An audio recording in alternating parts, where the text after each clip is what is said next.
What's up, everybody? My name is Igor. I run the AI Advantage YouTube channel and team. We make it our job to not just find, but also test out all the new AI releases in the generative AI space. And I'm happy to be on Dylan's show today.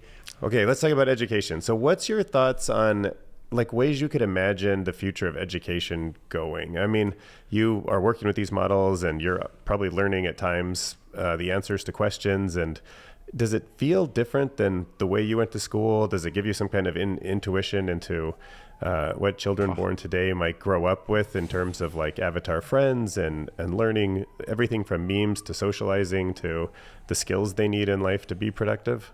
I think the system that we have is so not up to date with what kind of the world offers today. I mean, just if you look at how information retrieval changed throughout the last 30 years with the advent of the internet and Google, it's ridiculous, right? Like I remember even when I went to school, I'm 30 years old now.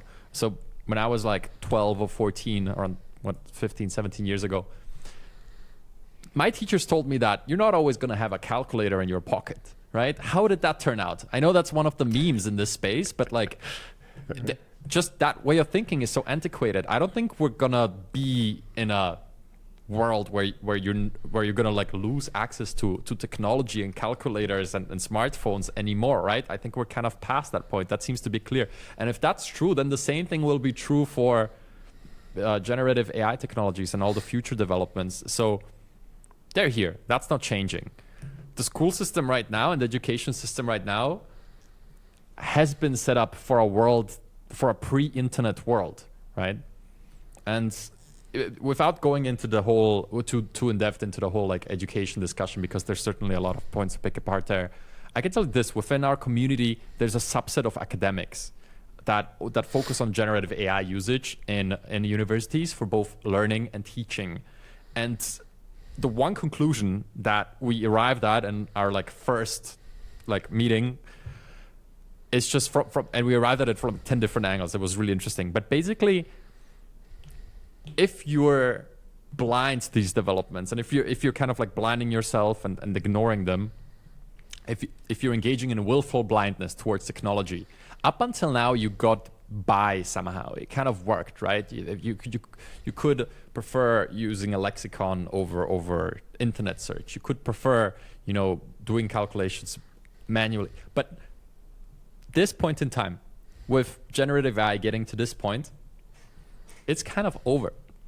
And it might take some time to play out, but if somebody writes up a valuable paper and publishes it, and the same person that uses Gen AI writes a valuable paper and publishes it, well, the difference is that the second person, just by implementing one workflow, is going to be able to publish that paper into 10, 15, 20 different journals, because he has an AI model or a workflow that is tuned to reformat everything within the paper to the formatting of 20 different journals. Like this would take months, if not a year, in the traditional world.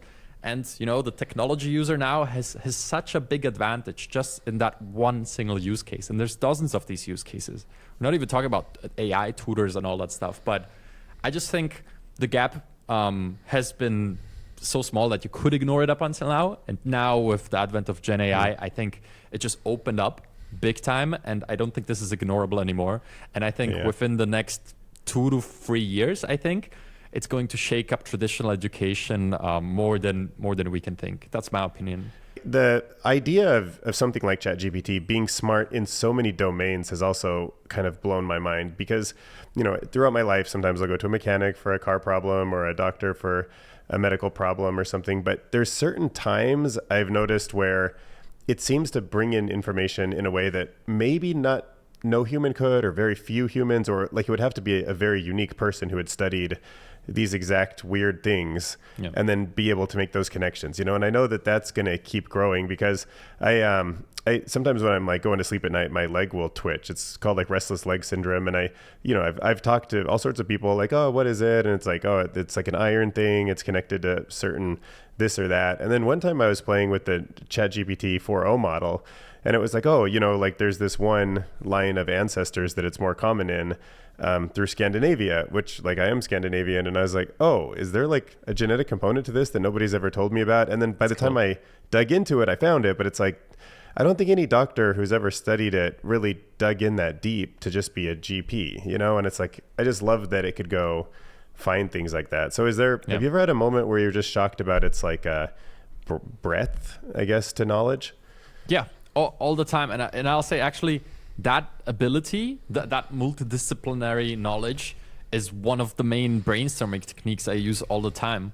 I try, like, because it has sort of a, let's call it a you know, university level education in most domains. You have the ability to not just brainstorm from one, but you can kind of like, one of my favorite prompting formulas that are sort of like, it's a super meta formula, but I refer to this a lot when I work with it, is multiplying two different things. So not just asking it for ideas for a YouTube video, but asking it for ideas on a YouTube video through the lens of profession XYZ, or through the lens, right? Oh. So you can, so it's really interesting, because then you tap into kind of the training data within the YouTube domain, but then you tell it, hey, now look at it from the point of view of a car mechanic, and you're gonna be like, and then you get really surprising results sometimes. So yeah, absolutely, I do this all the time, especially for brainstorming. I love to you know, if you use this kind of prompt snippet through the lens of XYZ, and then you throw in something unexpected, like, yeah, it's magical.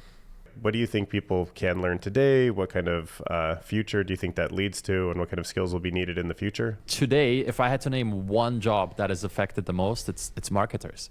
It's wild, the influx of kind of like marketing interest and engagement, and it's just that's I think that's the one area where there's a lot of interest. And then there's also coders.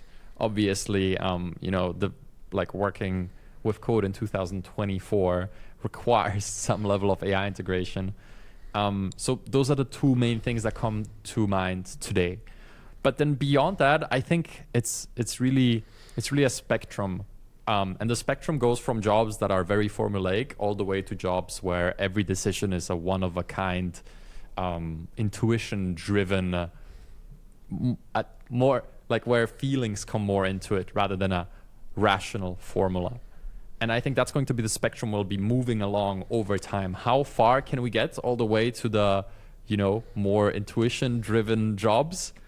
I'm not exactly sure. We don't know. But what is for sure that, hey, if you can spend half a day or one day to map out the algorithm that a certain job follows, it's just a question of time and not a lot of time until there's going to be a AI-powered system that can take it over. First partially, it's what we're seeing today, then more and more, and eventually fully.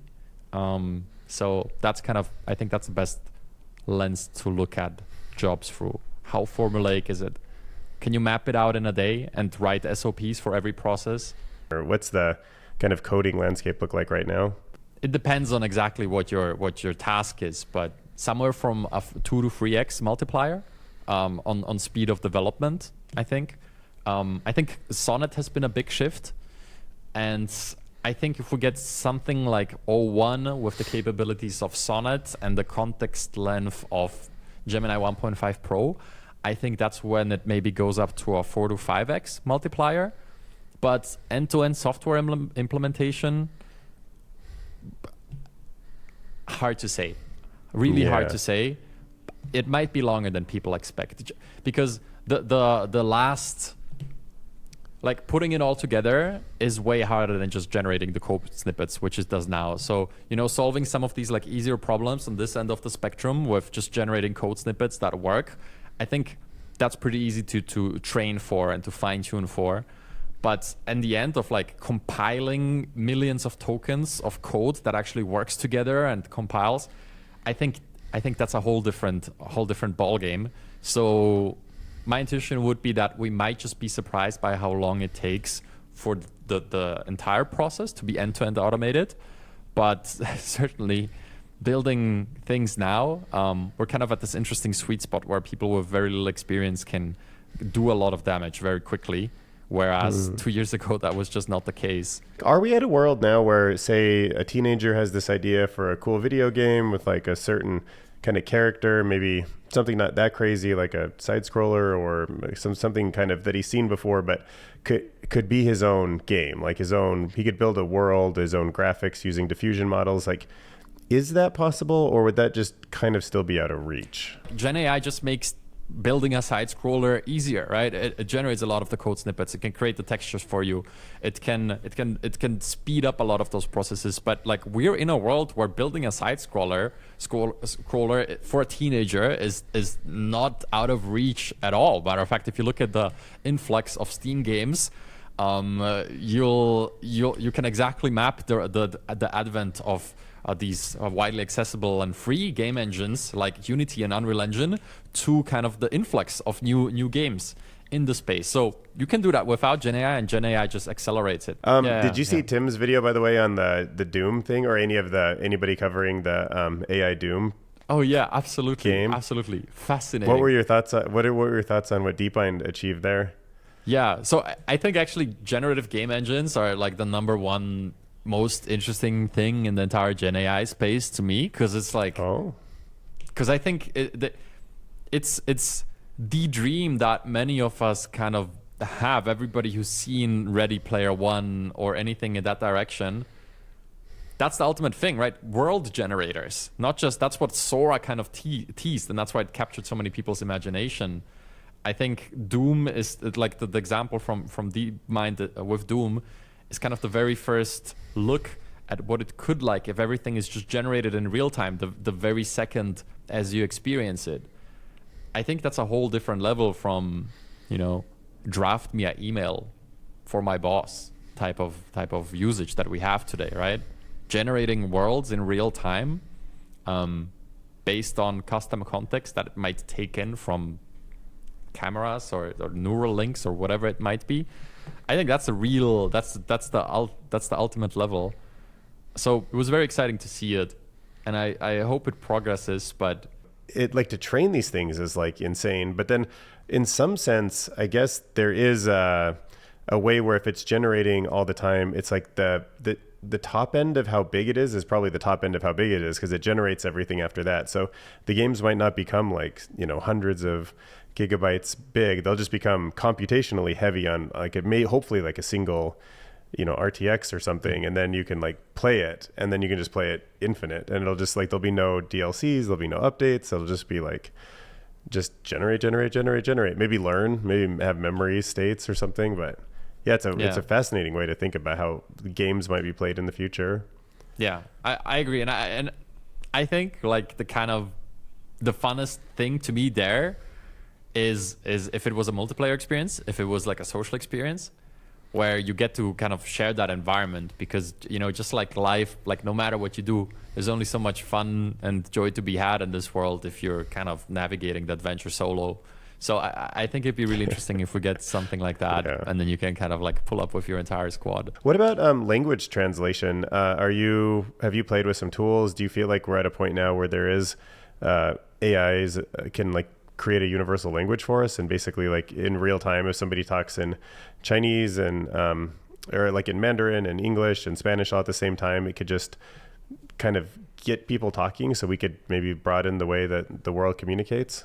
Yeah, so I think the voice assistant kind of showed that off and promised that. No, we're still waiting for that, obviously.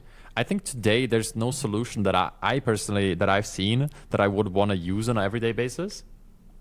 The latency is just a bit too low, and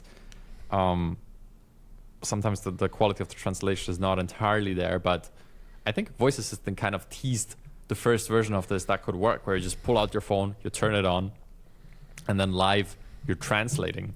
Now, this one is particularly interesting to me because I just grew up in a way where I had to learn 3 languages to get through my early years. We moved countries. Yeah, I speak Slovak, English, and German at this level. I always went to English schools in various countries, and then we moved from Slovakia to Austria when I was 9, so I had to learn German. And it's interesting because every language has just so much culture embedded within it that is often hard to translate. But let me actually segue into talking about like O1, because I think One of the main use cases I found there right away is it's the best translator I've ever seen. For its ability to reason, translate some of these. For example, I tried this right away, and German has some really weird phrases if you translate them into other languages, like stuff that you're either like, what, that makes no sense, or weirds you out, or it just doesn't make sense in other languages, but in German it's used. And it's hard to translate these. If you throw this into a translator, if you get a literal translation, it's like, the heck? O1 actually managed to like reason and iterate over the translation and gave something that makes sense, which is actually the first time I've seen that for some of these trickier phrases. So, and plus Voice Assistant kind of teases a live interface where it translates. So I think the future is bright for language translation and for maybe bringing the world together a little more. But so maybe it was that step-by-step thinking that the new O1 model is doing that was needed for real translation, huh? Like there just isn't a way to think of it like two coding languages. You've got to think about it more from the human context, and that requires like real human knowledge. Do you think that was what it's starting to solve? Maybe. I'm not exactly sure, but I think often the initial translation, it just fails to capture a certain, like, the cultural context that is implicit in that phrase. But if you do 10 steps over it, it has an ability to consider it in a wider context. And I think that's what, like, as soon as you infuse the cultural context into the phrase, then you start getting closer. For example, there's this one phrase that, like, in my initial video that's the one example that comes to mind, that I highlighted right away, and it's like, is one of the craziest German phrases. It's like, da wird der Hund in der Pfanne verrückt in German, which means, like, that's when if you literally translate it, I think it says, that's when the dog in the pan goes crazy. Like, what? That's a weird, but it's like, it's a thing that's like actually quite commonly used in Austria. And if you just translate, wow, that's crazy, that doesn't work. That's not the translation. That's not the context in that it's used. It's more like, and O1 actually managed to like reason over this and translate it in a way where I looked at it, I was like, yes, this is actually it. And I think it did it by actually including a damn in the beginning. It said damn, comma, that's crazy. And actually, if you take that meaning of like that's crazy and damn, that's crazy, it sounds similar, but it's not. The situation in which you would use damn, that's crazy, is different, because when you say damn, you're actually taken aback by it, and there's just this element of surprise that just saying that's crazy doesn't capture. So it's subtle, but it makes a difference. And like O1 manages to translate stuff like this, and I'm just looking at it like, wow, this is next level, really. Let's start by talking about some of the big companies. What are your thoughts on who might be the first to achieve artificial super intelligence, artificial general intelligence? Yeah, I think it's going to be multiple players. I think people like severely underestimate the big seven's capabilities in this space. I think all of them have the capabilities to do it. Not every single one of those companies will pull it off. But even if you look at players like Google and you actually look at what products they released and what features are even available today, it's not as dramatic of a gap between them and somebody like OpenAI today, right? I think people really downplay them a lot, but like the fact is they have the model with the biggest context window and the only model that can take video uploads and several unique features that are only available for them, and native integrations with Gmail, YouTube, etc. Those are all things that you don't get in OpenAI. So I guess my point is just they're all racing, and I think multiple people are going to kind of arrive at this point where we would label it ASI, AGI, whatever you want to name it. I think multiple companies are going to arrive at that point, and I think the cluster of companies that can do that is pretty clear. It's the big tech companies and maybe OpenAI and Anthropic, and that is sort of it from my understanding of the space. So that'd be my answer, but it's tricky, and that's why I'm keeping an eye out on all of them. If I had to put my money on one company though, first of all, I wouldn't, because it's just, history taught us that it's really hard to predict winners within the tech space, even though it might seem obvious at a certain point in time. But if I really had to, I don't think OpenAI is the worst bet in the world, honestly. I if I had to pick one, I suppose. Yeah, it's good to hear you saying something positive about Google too. I feel like personally, I'm kind of over the Gemini bashing. Like, I know it doesn't live up to expectations. I know they have like a big company that they've had trouble like merging internal companies to get on the same page. But at the same note, like Demis Hassabis is one of the greatest inventors in the space, and seems like one of the better leaders. Like from just my opinion of his like personality and the way he thinks about things. So once they get that machine working in the right direction, and they're the only ones that have like a true CUDA competitor that they've built internally for their supercomputers, and there's some real potential there still. Yeah, So I mean, I think it's true. And, there have been so many funny hiccups with their releases and everything that it's just hard not to bash on them at a certain point in time. I guess their product focus has always been kind of weak. They haven't done a good job merging R&D into product, but that's still a little bit different than progress. It's true. But like, I think it's an important point that if you take a sober look at the landscape right now and the feature sets and the models available, they're up there. And they're worth, shouldn't discount them. I would love to hear your backstory. Can you just tell me how you got so into this passion for technology? Like what led to it? What are the big milestones in your life? Yeah, I think overall it's just embedded into my personality. Like my journey has been defined by a lot of change. It just change that was out of my control. So the only option that was left to me was to adapt. Whether it was moving from Slovakia to Austria without speaking a word of German at the age of 9, and to learn a language, otherwise I couldn't function there. And many more events like this. Over time, I kind of just accepted it, and I learned that, hey, no matter how the environment changes, a little bit of learning and an open mind can lead to a new skill that allows you to solve these new problems. So, at 15, I learned Photoshop. At 16, I learned Premiere Pro. At 18, I learned After Effects. I taught myself Python development. I taught myself carpentry. I learned all the board sports. Whatever domain, whatever I was interested in, I always just had this like infinite learning mindset. And I just had confidence in the fact that, okay, I might not have any skills in this domain, but give me a week. And that just kept going. So that paired with an interest in technology just caused the situation that, when new technologies came out, I was always one of the first people on top of it. ChatGPT was just another one of many examples. I was lucky enough to find out about the website release on the day of the release, and I just hopped in, obsessed over it for a weekend, and just found certain tricks and certain prompts that you could do within there, which to me were mind-blowing. I was like, it can do this, and it can also do that. So then naturally, I just created a YouTube video about it, because I was on YouTube channel number 5 already, and I had my home set up just like I have now. So I just reported back on what I learned, and people seemed to enjoy that. So I did it again, and then again, and then again. And then about 2 months later, the whole world caught on. And then January 20, I suppose in like end of January 23, the entire, attention wave came in. And I was just creating YouTube videos around what I learned and what I discovered. Yet another skill I learned. But at the time all the attention came in. I already had a library of around 20 videos on the channel.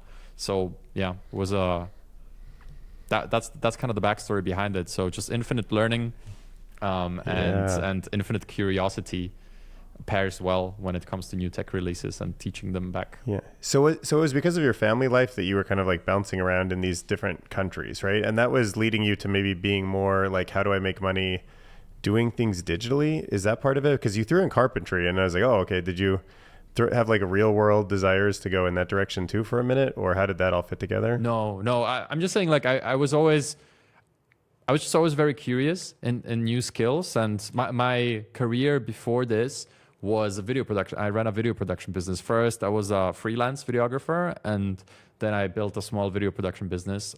We were like, our main jobs were producing educational content for corporate clients. So we produced, sales trainings and educational series, web series and internal trainings and things like this.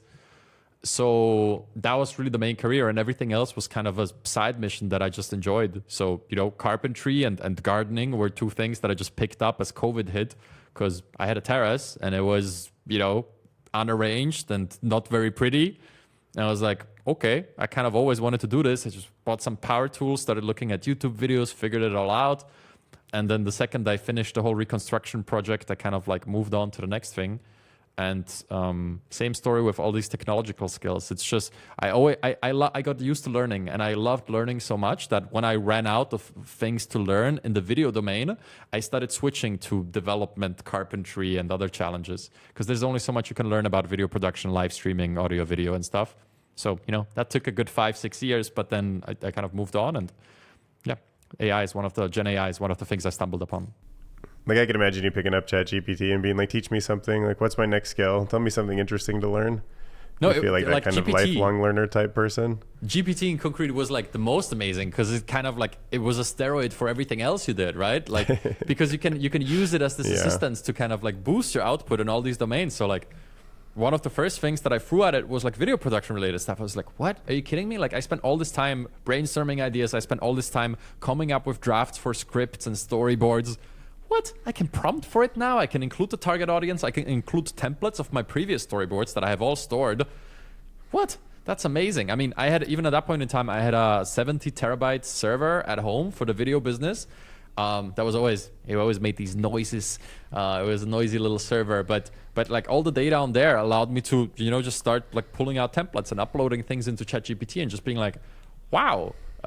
I can create like training video scripts in no time now. Like, this is literally incredible. So first it was just about powering like what I already did, and it was useful to me. And then when I turned around and taught people like what is useful to me, they found it useful too, and then just started expanding into different domains. Yeah. Okay. So what does your learning look like now? Like, who are you subscribed to on YouTube that you tend to like watch the most, and like Twitter and other social networks or newsletters? Like, where are you getting your kind of like influences and kind of learning from at this point? Yeah, so it really depends on the topic and the domain. So like, I think right now I'm really spending time on learning how to build and develop community. That is one thing. Second one is email marketing, and a third one is just progressing in kitesurfing as a sport. Those are kind of the three, like off the top of my head, those are the three things that I'm really trying to progress in. And it looks very different domain to domain, or like skill to skill. So in kitesurfing, it's very much, I think. Yeah, what's your kitesurfing community like? Are you meeting people in real life and like kitesurfing with them?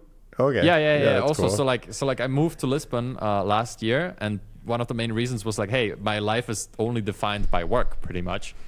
Well, not pretty much. My life is only defined by work. So like the few hours that I have off or around it, might as well spend it doing something that I love. And like if I move closer to the ocean, I can do that. So yeah, like often my days are just wake up at 8, like work all day, and at 6 p.m. I kind of get out and go to the beach, and when the wind is right, we go out on the ocean and ride there, and then it's always the same few people there. So yeah, it's definitely a community, but the learning process, usually like even abstracted from kitesurfing or email marketing, these other skills, usually I'm just a doer, and I just do a lot and I mess up a lot, and then I start taking in external information. So I really like forming my own ideas about things, and I think that's a part of the success in the AI space, because I never, like anybody who's followed the journey closely will see that I never start by copying someone else's approach. I kind of come up with my own approach, and then after I've formed my own ideas, I start looking at other people's creations and pull those ideas back to enhance my own. But I always, because I'm so used to learning and kind of this innovation and discovery focused mindset, I think with the team, like we used to joke that I kind of have this like Christopher Columbus of AI type of mindset, where I just like, I man the ship, I go out there, and hopefully we find something. And then when we bring it back, we can work on making it better. But I really like this. I enjoy the fog of war. Let's put it that way.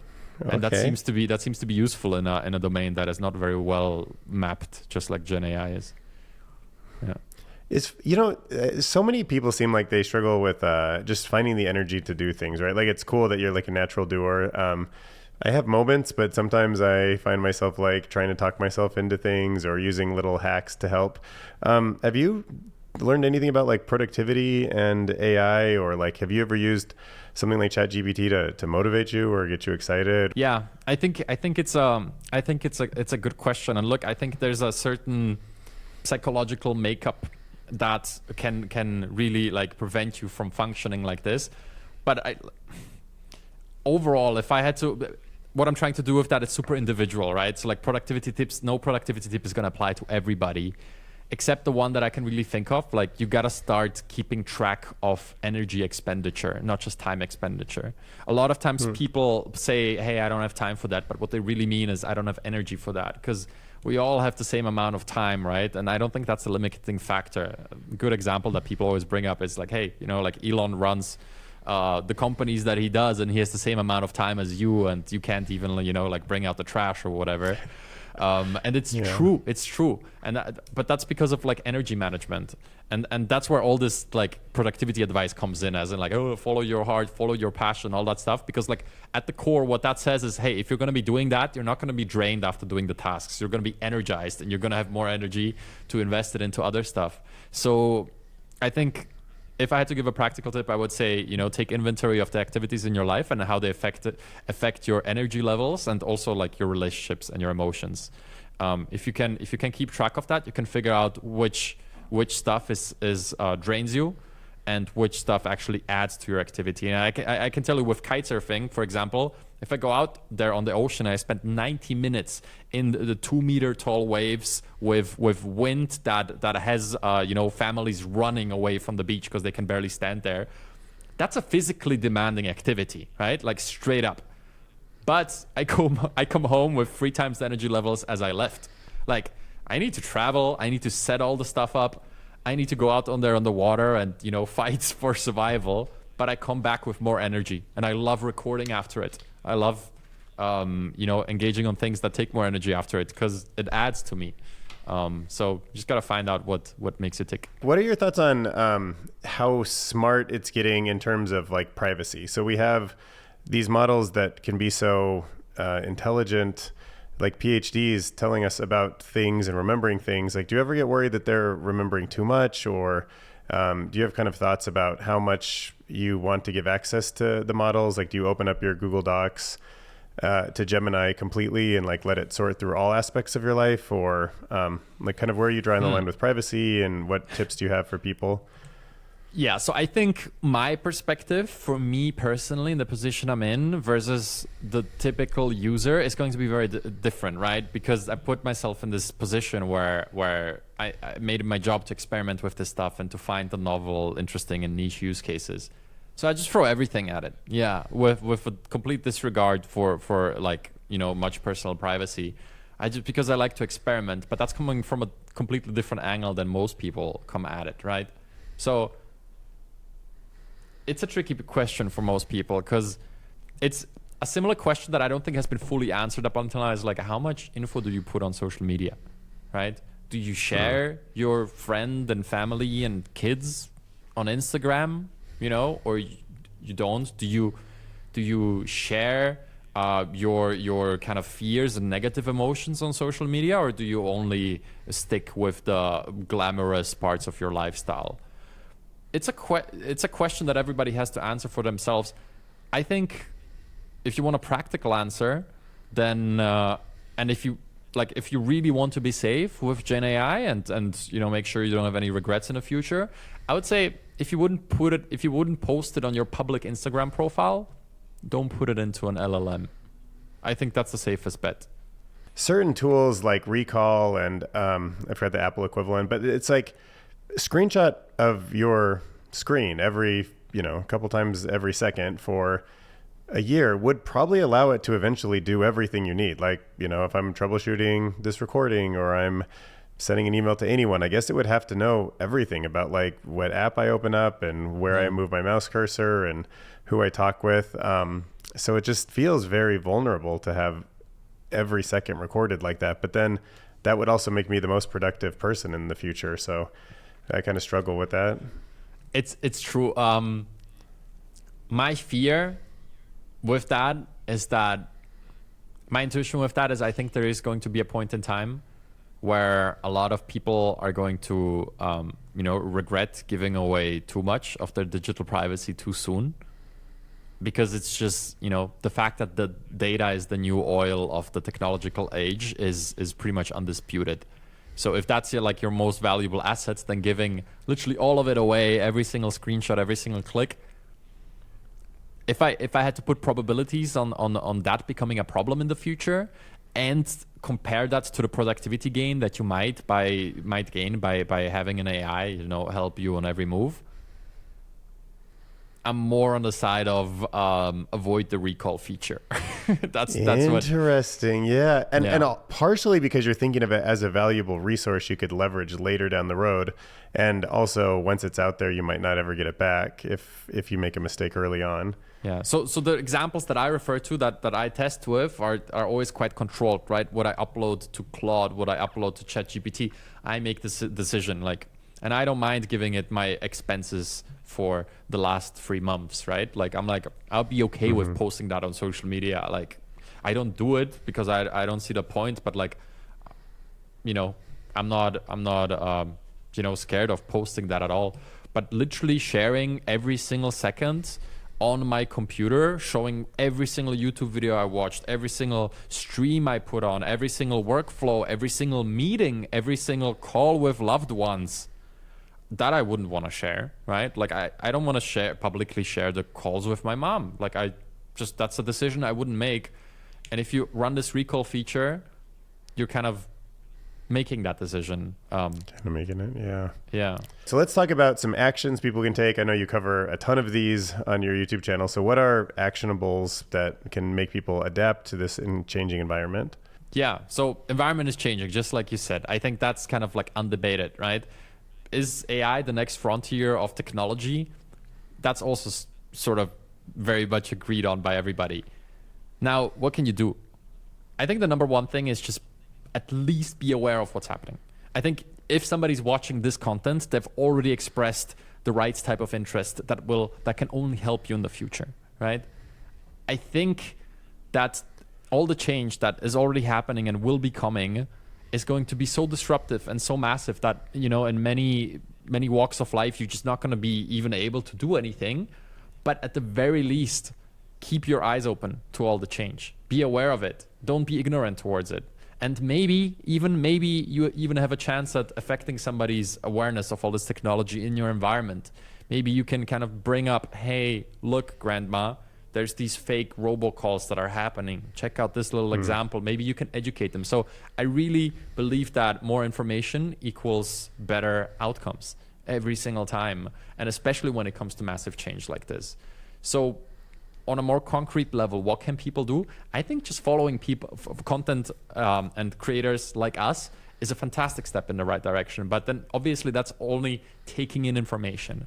And it's a whole different deal to be actually manipulating it and working it and building skills yourself. Just like how I shared that my life has been all about adapting and all about building skills. I think you can actually start doing that here. And I'm not talking about learning, machine learning, right? I'm not talking about you getting a PhD in ML. I'm talking more about interact with these tools, play with them. Even though you might have drawn the conclusion that, what am I going to use these nice images for? What am I, these emails are not good enough for me to send them.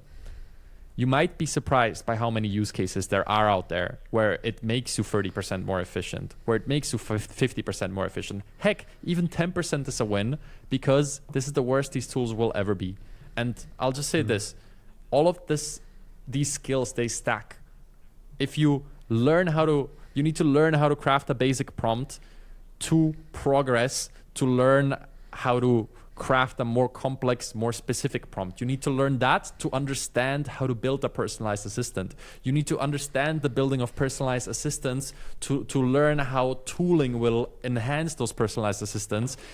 This didn't have to be here. If OpenAI wouldn't release ChatGPT, we wouldn't have access to it. You have access to it. Learn how to use it. Learn how to get it as good as possible at it, because the next wave of tools might just leave you in the dust if you don't even have the basics. Yeah, and and if you look at the world we're in right now, it's you can't really get a job without knowing how to use email and a keyboard and a mouse and a handful of just general tools. And I'm sure the next generation will need to just use LLMs. It just won't be acceptable to not have some of those tools, because that's the speed of business and that's how business is going. So, but yeah, so you guys should check out Igor at AI Advantage. I've been following your channel for a long time, learned tons of great stuff.